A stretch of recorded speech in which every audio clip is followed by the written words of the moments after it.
오늘 우리에게 주시는 하나님의 말씀은 에스겔서 21장 18절부터 32절까지 말씀이 되겠습니다.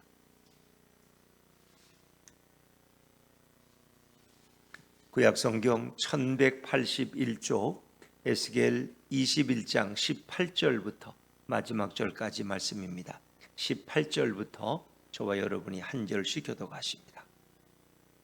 여호와의 말씀이 내게 임하여 이르시되 인자야 너는 바벨론 왕의 칼이 올 두 길을 한 땅에서 나오도록 그리되 곧 성으로 들어가는 길 어귀에다가 길이 나뉘는 지시표를 하여 칼이 암몬 족속의 라빠에 이르는 길과 유다의 견고한 성 예루살렘에 이르는 길을 그리라.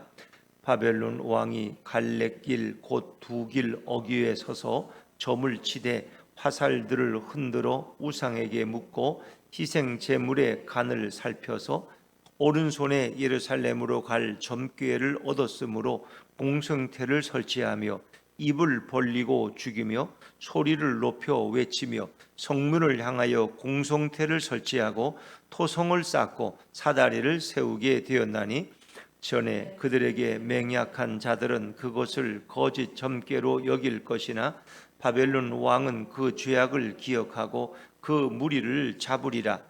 그러므로 주 여호와께서 이같이 말씀하셨느니라. 너희의 악이 기억을 되살리며 너희의 허물이 드러나며 너희 모든 행위의 죄가 나타났도다.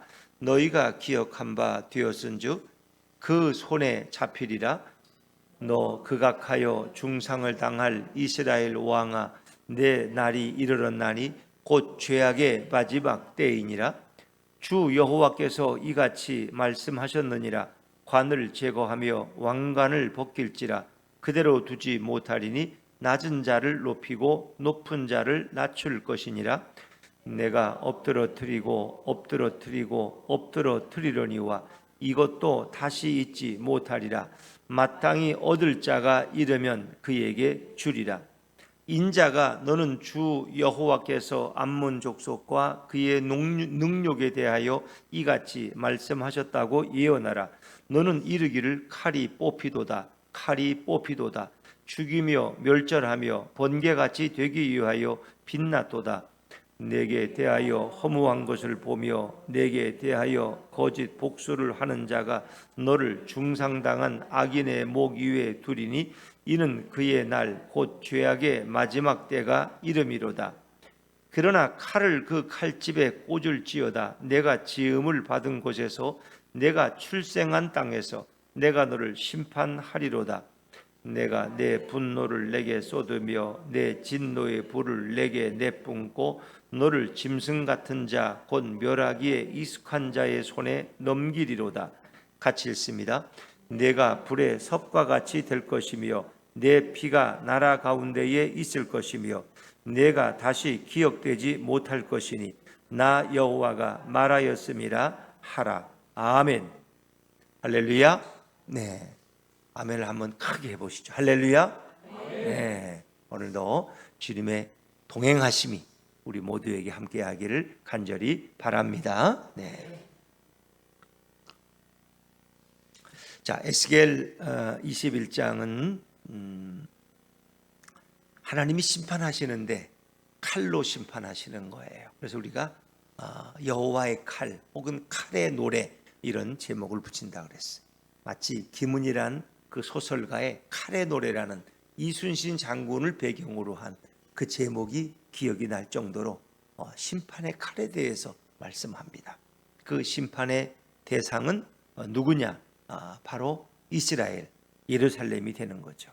예루살렘. 심판의 방법은 칼로 아주 철저하게 그리고 아주 전폭적으로 전격적으로 신속하게 이루어진다고 그랬습니다.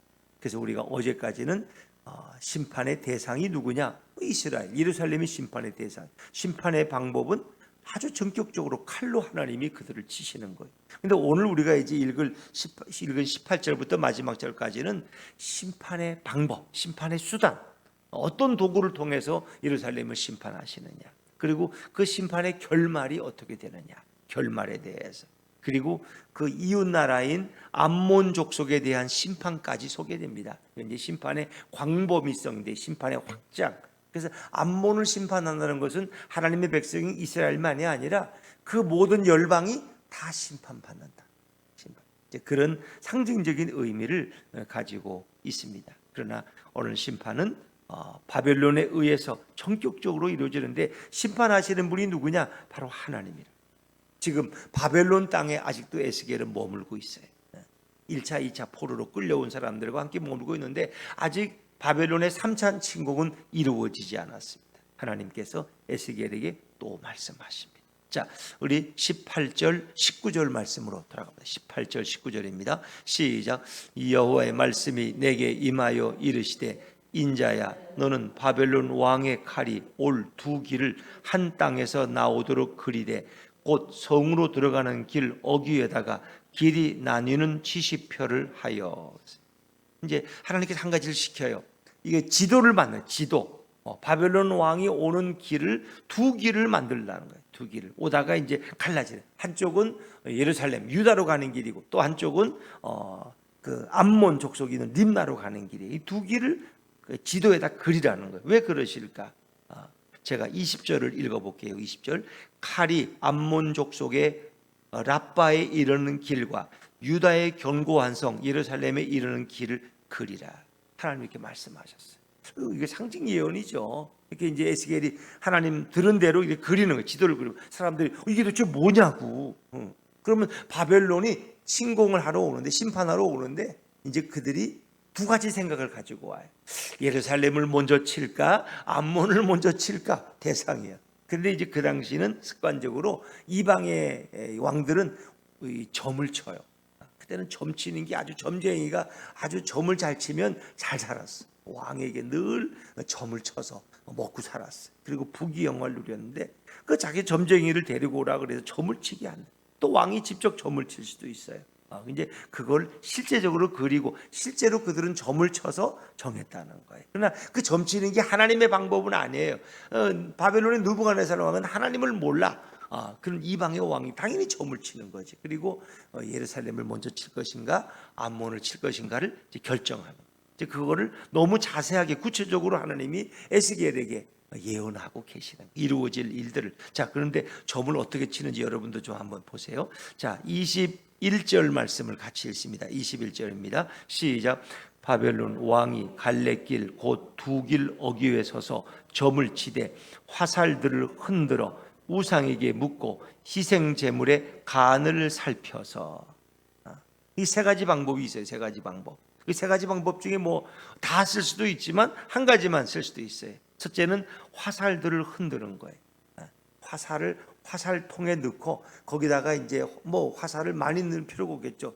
두 가지 중에 하나를 골라야 되니까. 그럼 한쪽은 예루살렘이라고 쓰고 한쪽에는 암몬의 람나라고 쓰고 이래가지고 두 개를 화살통에 넣고 흔들어다가 그 중에 하나를 눈 감고 뽑는 거예요. 예를 들어. 그래서 그 뽑히는 나라를 먼저 침공한다. 그게 자기들의 우상의 뜻이라는 뜻이. 이제 그렇게 자기들의 믿는 신의 뜻을 설명하는. 또 한 가지는 우상에게 묻는 거예요. 우상에게 묻는. 그래서 자기들이 가진 이 호신용 작은 우상들이 있어요. 그 드라빔이라고 드라빔. 우리 야곱과 라헬이 아버지 집에서 이렇게 떠나올 때 아버지의 드라빔을 훔쳐가지고 나와. 그래서 그걸 찾으니까 자기 그 몸속에 숨기고 자기가 지금 말해서 나올 수가 없다고 지금 뭐 이렇게 여자가 이제 경수를 하기 때문에 그래서 이제 그걸 숨기는 이런 게 있는데 그 당시에는 다 이렇게 호신용 작은 우상을 가지고 다녀요. 필요할 때마다 묻기 위해서. 그래서 우상에게 묻는 방법. 그 우상이 뭐 대답을 어떻게 하는지 그건 잘 모르겠습니다만 하여튼 우상에게 묻는 방법이 있어요. 그리고 세 번째가 희생 제물의 간을 살피는 거예요. 자기들이 제사들을 그 제물 제사 드리고 나서 그 제물을 이제 쪼개서 그 간을 살펴요. 그래서 그 당시 사람들은 간의 색깔에 따라서 자기들이 갈 길을 결정해요. 이게 참 특이한 거죠. 그러니까 짐승마다 간이 그 어떤 짐승의 좌소야. 가장 중요한 생명이 간에서 나온다고 생각했어요. 여러분은 사람의 생명이 어디에 있는 것 같아요? 이게 참 우리는 주로 심장에 있다고 생각하고 또 그렇죠. 근데 사실은 뭐 사람이 생각하는 것도 심장에서 나오는 건 아니죠. 생각하는 건 생각하는 뇌가 머릿속에서 나오는 건데 이제 그 당시마다 사람들의 중심은 다 이렇게 간에 있다고 생각했어요. 그래서 희생 제물도 간을 중요하게 여기고 그 간의 색깔을 살펴서 자기들이 어떤 길을 가야 될지를 결정한다는 이런 세 가지 방법을 결정해요. 근데 이제 결정을 했어요. 근데 이제 오른쪽 예루살렘으로 가라는 점괘를 얻었다는 거예요. 그렇게 될 것이라는 거죠. 그러면 어떻게 해요? 예루살렘에 대한 전쟁을 선포하고 전쟁을 이제 준비하겠죠. 자, 22절 말씀입니다. 22절 같이 읽죠. 시작. 오른손에 예루살렘으로 갈 점괘를 얻었으므로 공성태를 설치하며 입을 벌리고 죽이며 소리를 높여 외치며 성문을 향하여 공성태를 설치하고 토성을 쌓고 사다리를 세우게 되었나니. 아멘. 이게 전쟁을 준비하는 방법. 점을 쳐서 이제 대상을 정하면 그다음에 공성태를 설치. 공성태라는 걸 이제 이렇게 우리가 영화에 보면은 이렇게 큰 돌 같은 걸 이렇게 매달아 놓고 이렇게 그 마치 뭐라고 설명하나 그렇게 해서 이제 잡아당기면 그게 이렇게 그 우리가 뭐죠? 네? 화살?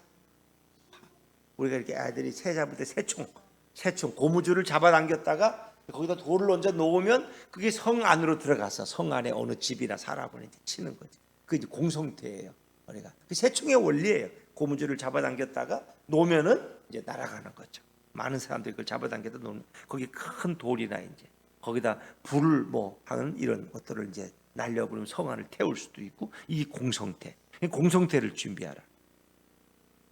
또 입을 벌리고 죽이라고 이제 소리치고 저 성을 죽이라. 그리고 소리를 높여서 외친다는 건 전쟁할 때 그들이 이제 소리를 지르면서 성을 향해 공격하겠죠. 그리고 성문을 향하여 공성태를 설치하고 성문 앞에서 그다음에 토성을 쌓고 토성이라는 것은 이제 이렇게 흙을 쌓아서 더 높은 탑을 만드는 거예요. 성 안이 들여다보면서 거기다 이제 놓고 화살을 쏠 수 있고 공격하는 그 성보다 더 높은 하나의 또 토성을 쌓는 거 이것을 우리가 이제 그렇게 말하는 거죠. 이게 토성 그리고 또 사다리 이제 성을 공격하려면 사다리를 세우고 뛰어 들어가야 되니까 이런 걸 바벨론 군대들은 이미 준비해 가지고 왔고 이제 그것을 이제 예루살렘을 공격하는데 사용한다 그런 의미죠. 그리고 바벨론 왕은 이제 예루살렘을 드디어 진멸시키는 장면이 나오죠. 23절 말씀, 23절입니다. 시작. 전에 그들에게 맹약한 자들은 그것을 거짓 점괘로 여길 것이나 바벨론 왕은 그 죄악을 기억하고 그 무리를 잡으리라. 이 성 안의 사람들은 바벨론 군대가 오는데 그걸 알죠. 이미 척후병을 보내니까. 근데 암논 쪽으로 안 가고 우리를 향해서 온다는 거야. 근데 이제 그 바벨론 왕이 처음에 1차 침공했을 때 그들과 약속을 했어. 우리가 이제 이렇게 왕을 세우고 이렇게 하지만 너희들을 완전히 진멸시키지는 않는다. 그러니까 너희가 우리의 통치를 받고 우리에게 종을 바치고 우리에게 대항하지 않으면 너희를 그대로 보존시켜 줄 것이다. 누구 어느 사람 참 인격자예요. 그렇죠? 근데 그 약속이야. 너희가 우리를 공격하지 않고 우리에게 순종하고 그리고 애국과 거리를 두면은 그리고 우리만 믿고 의지하면 너희들을 결코 내가 진멸시키지 않고 살게 해줄 것이다. 이렇게 약속을 했어요. 그 이스라엘 왕도 약속을 했어. 근데 이스라엘 왕이 결국 약속을 안 지켰다는 거. 그리고 애굽 쪽으로 자꾸 사람을 보내서 애굽의 힘을 빌어가지고 뭐 바벨론을 물리치려고 이렇게 결국 그 약속을 어긴 거야. 느부갓네살은 약속을 어긴 게 아니에요. 자기 약속대로 유대가 약속을 어겼기 때문에 침공하러 온 거예요.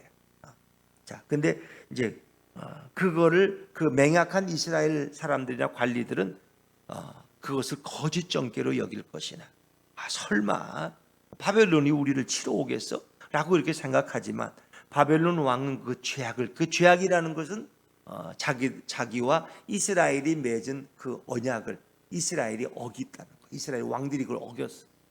그래서 그 죄악을 기억하고 그 무리를 잡으리라. 결국 이스라엘을 잡고 그 왕과 관리들, 고관들을 다 잡아들이고 결국 그들을 죽이게 되는 이제 이런 것을 설명하는 내용이죠.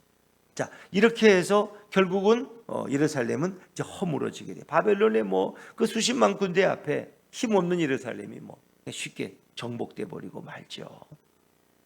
자, 그래서 이제 구체적으로 바벨론에 의해서 심판을 당하고, 그리고 결말을 이야기해. 결말이 어떻게 되느냐? 그 마지막에 늘 중요하잖아요.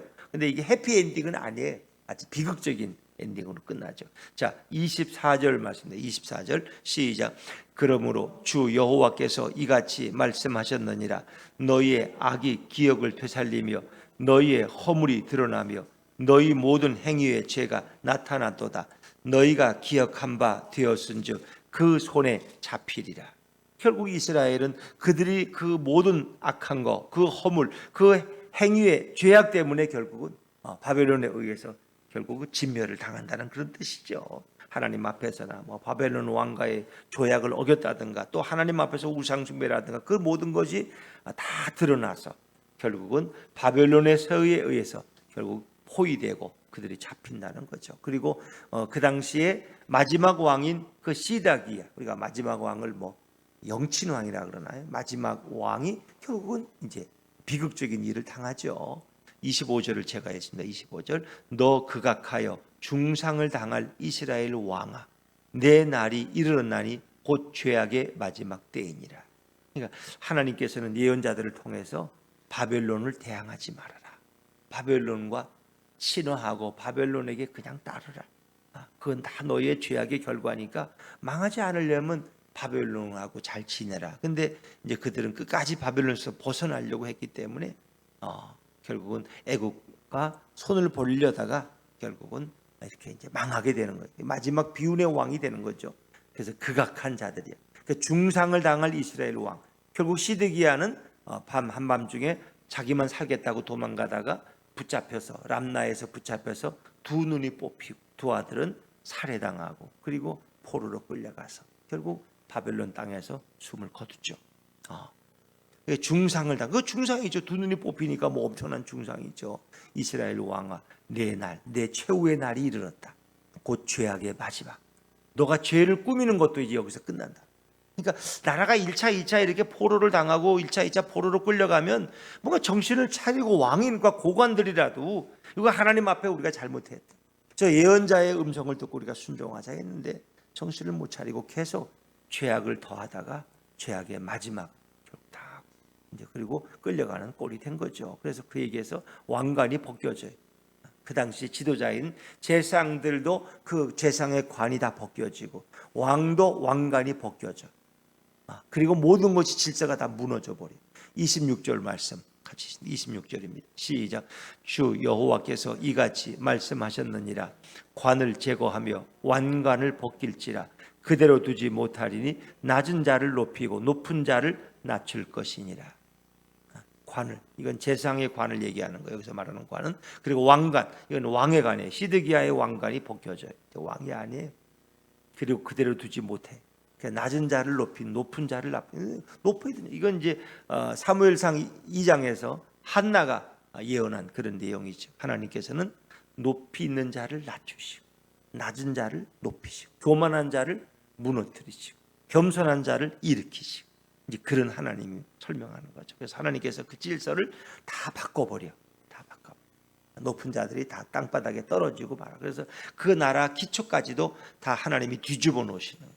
이제 그게 나라의 끝이죠. 자, 27절 말씀, 27절입니다. 시작. 내가 엎드러뜨리려니와 이것도 다시 잊지 못하리라. 마땅히 얻을 자가 이르면 그에게 주리라. 엎드러뜨리고 세 번이나 엎드려. 그러니까 마치 뿌리채 뽑아버리는 거예요. 모든 걸 다 엎드려버려. 하나님이 지금까지 얼마나 많은 유예 기간을 주시고 얼마나 많이 깨닫고 회개할 기회를 줬는데 끝까지 그들이 하나님에는 귀를 기울이, 하나님 말씀에는 귀를 기울이지 않아. 그래서 그 말씀을 순종하지 않고 존경하지도 않아. 결국은 왕부터 모든 대신들, 제사장들, 온 백성을 한꺼번에 엎드러뜨리고 뿌리채 뽑아버려. 뿌리채. 유대나라는 나라가 전복되어지는 한 나라의 마지막 모습. 우리나라가 망할 때, 친일 합방을 당할 때 왕이 폐위되고, 그렇죠? 친일 모든 것을 일본에게 주권을 넘길 때 그때 그 비극적인 모습을 생각해. 이제 그렇겠죠. 나라가 완전히 바벨론에 의해서 없어지는, 성은 파괴되고 불살라지고, 예루살렘 성전마저도 다 파괴되고 불살라지고, 여기까지는 오지 말아야 되는데 바벨론도 그렇게까지는 안 하려고 그랬어요. 그런데 엉뚱한 짓 하다가 하나님 말씀을 듣지 않다가 결국은 여기까지 오게 된 거예요. 이 비극까지. 이제 비극의 왕이 시드기야하고 그 비극을 자초한 어리석은 인물이에요. 이것도 다시 잊지 못하리라. 그리고 중요해. 20절 마지막이 중요한데, 마땅히 얻을 자가 이르면 그에게 주리라. 그게 뭘 줘요? 이 나라를 줄 것이라. 마땅히 얻을 자가 누굴까요? 누구예요? 예수님. 제가 물으면 거의 99%가 예수님이라고 대답하면 돼요. 예수님이 오시면, 메시아가 오시면 그에게 주리라. 하나님께서 그 나라를 그에게 줄 것이다. 메시아, 통치자로. 그래서 메시아가 오시기까지 그 나라의 왕위가 비어있는, 왕이 없어져. 그때부터 왕이 없어. 다윗의 후손에게 왕이 없어. 이제 그때부터는 왕이 없어요. 왕. 그래서 예수님이 오셔서 나귀를 타고 예루살렘에 입성하시되 십자가에 죽기 위해서, 그때까지 이스라엘은 왕이란 존재가 없어요. 왕이란 이름을 쓰지도 않아요. 그냥 어떤 총독이라든가 무슨 이렇게 어떤 대표로서 나라를 다스린 사람은 있을지 모르지만 왕은 없어요. 다윗의 후손 가운데 왕이 오지 않아. 없어.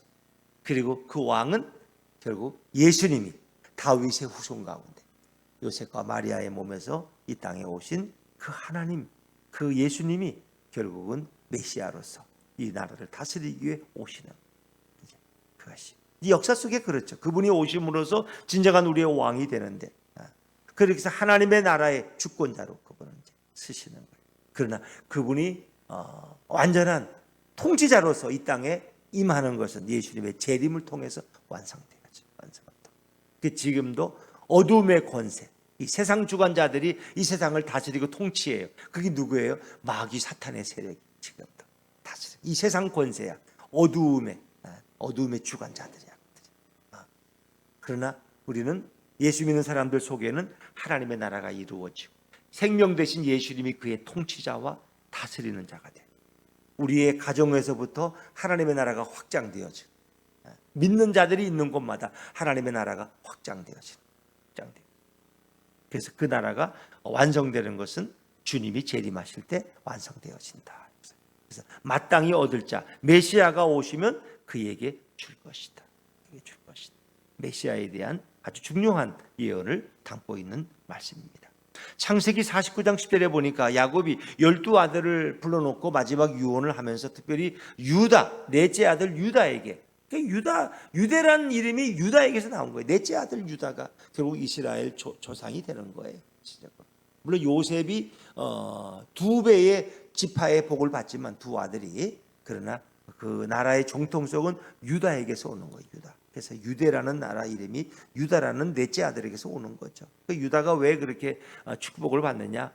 이제 그가 요셉을 죽이지 않고 살려서 노예로 이제 보냄으로써 내일을 기약한 임. 형들은 그 구덩이에 넣어서 죽이려고 그랬어요. 굶겨 죽이려고. 그러나 이제 유다가 제안을 해서 돌려보내. 뭐 그런 의미. 그리고 이제 양식을 구할 때 아무도 안 가. 그 요셉이라는 총리가 동생을 데리고 오라 그랬어요. 베냐민을 두 번째 올 때는. 근데 아무도 그 총리가 무서워서 못 가. 자기 동생인데도.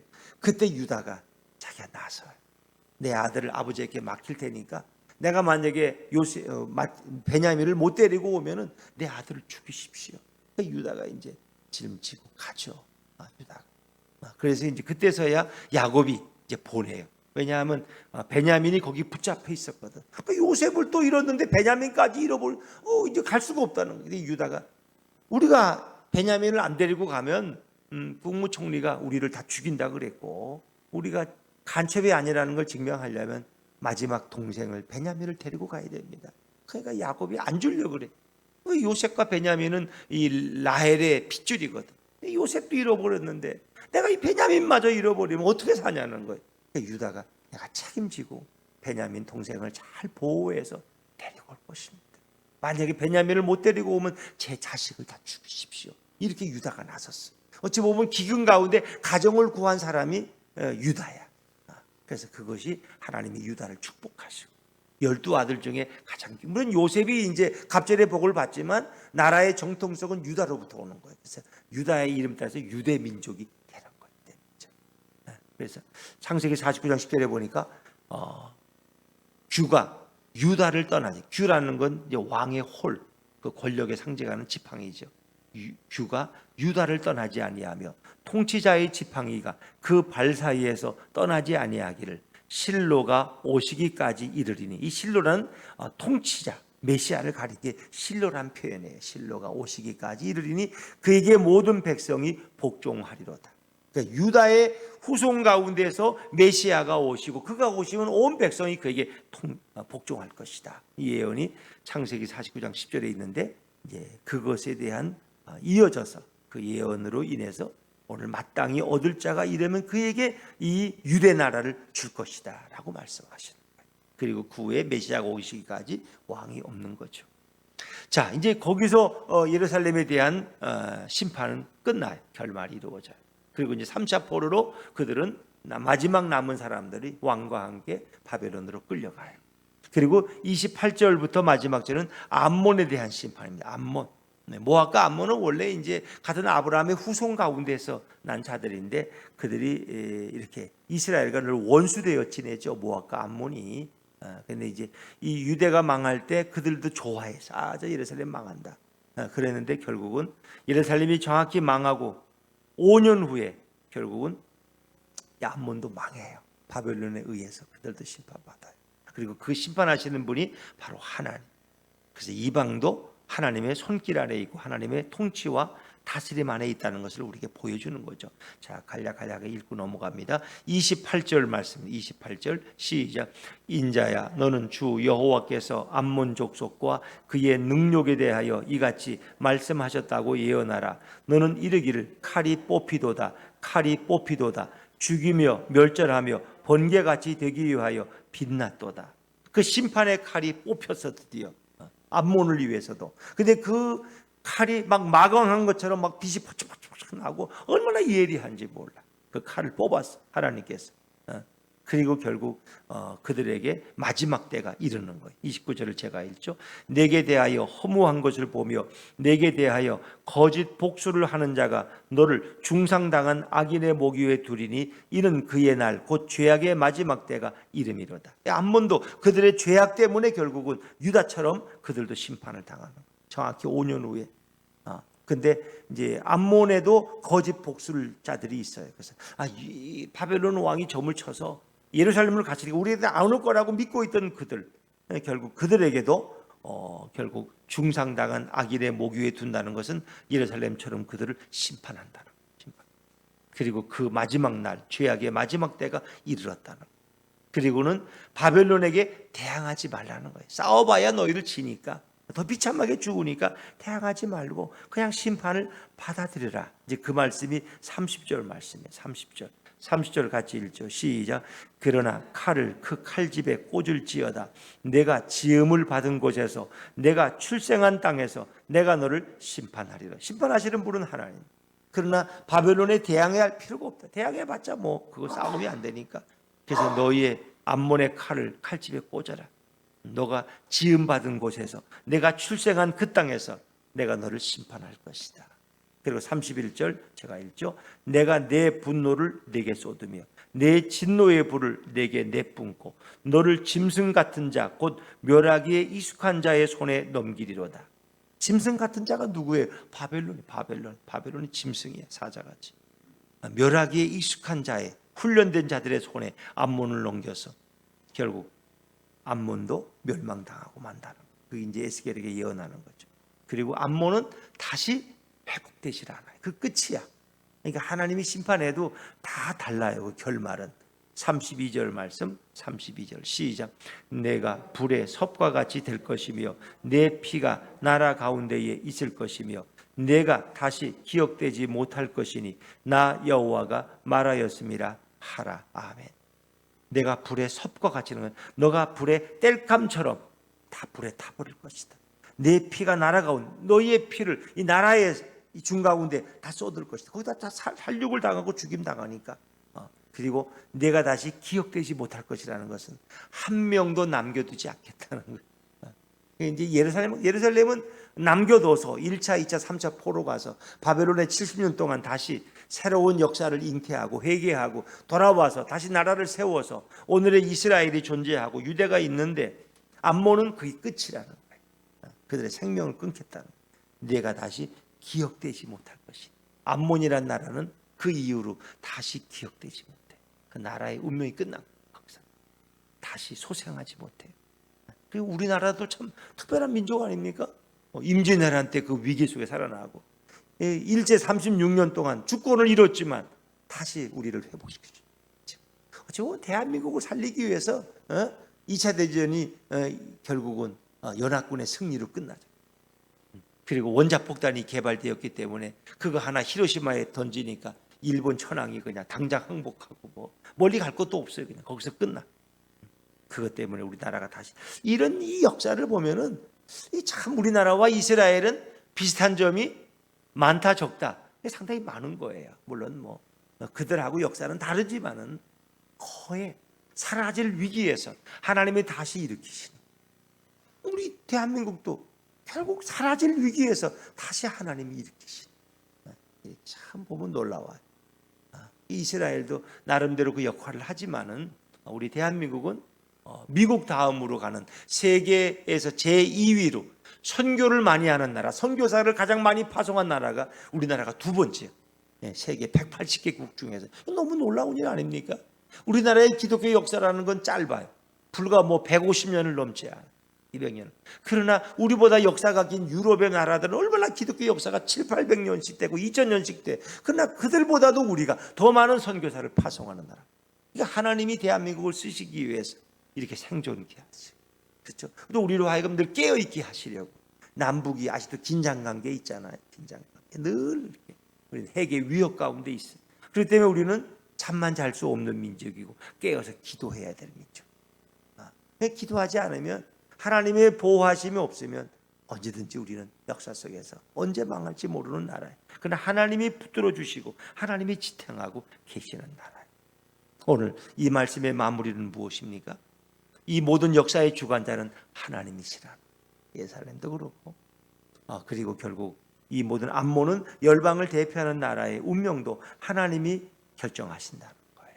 우리 개인의 운명도 하나님이 결정하셔요. 이 땅에는 심판이 있어요. 히브리서 9장 27절 사람이 한 번 죽는 것은 정하신 것이로되 죽은 후에는 뭐가 있어요? 심판이 있어요. 우리 개인의 심판, 역사의 심판, 국가의 심판, 이 인류의 심판이 있어요. 만약에 우리가 시험이 없으면 애들이 공부하겠어요? 안 하지. 시험. 그나마 시험도 없으면 공부하겠어요? 성적을 뭐 누가 분별할 사람이 없는데. 그러나 우리에게는 시험과 같은 게 마지막 심판. 하나님의 보좌의 심판대 앞에 서기 때문에 오늘도 우리는 더 주님 앞에서 정결하게 살고 바르게 살려고 노력하고 기도하는 거 아니겠어요?